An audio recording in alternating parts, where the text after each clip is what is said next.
By using a microscope, we can examine something more closely for the finer details that help us understand what we're seeing.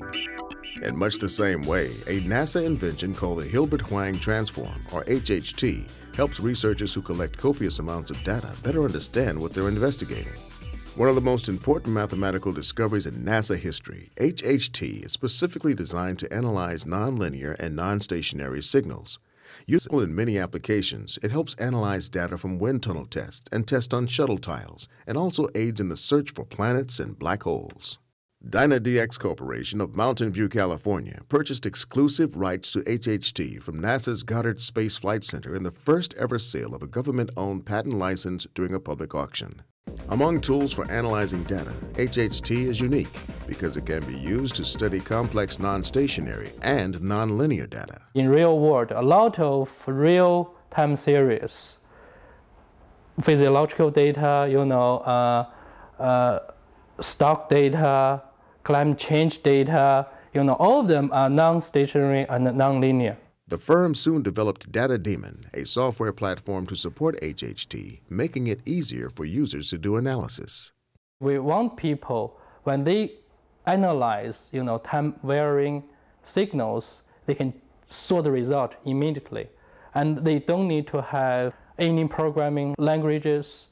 They don't need to understand data processing mathematics. They can just drag and drop the data processing blocks. Once they finish the graphical diagram for their data analysis task, and then they can visualize the result immediately. For the medical field, the firm used HHT to create multimodal pressure flow, or MMPF, a technique for analyzing cerebral autoregulation. Autoregulation is the ability of the blood vessels in the brain to maintain a constant blood flow despite changes in arterial blood pressure, and to redistribute blood to active areas that need more supply.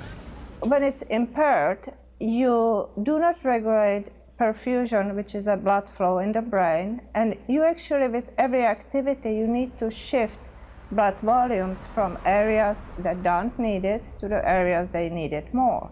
Dr. Novak and her team want to use MMPF to identify patients with autoregulation impairment who may be at risk of mental decline, and also in acute care settings where they would be able to predict changes in a patient's status before they decline clinically. The idea is to have an easy-to-use technology that is not invasive and can be used for the triage of patients.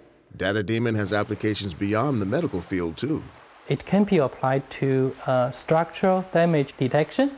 Let's say bridge. By analyzing the vibration data of the bridge, we can find how health of the bridge is and then predict are there any failures. Today, people around the world are using this software platform built on a NASA technology sold at auction to help get a closer look at their data.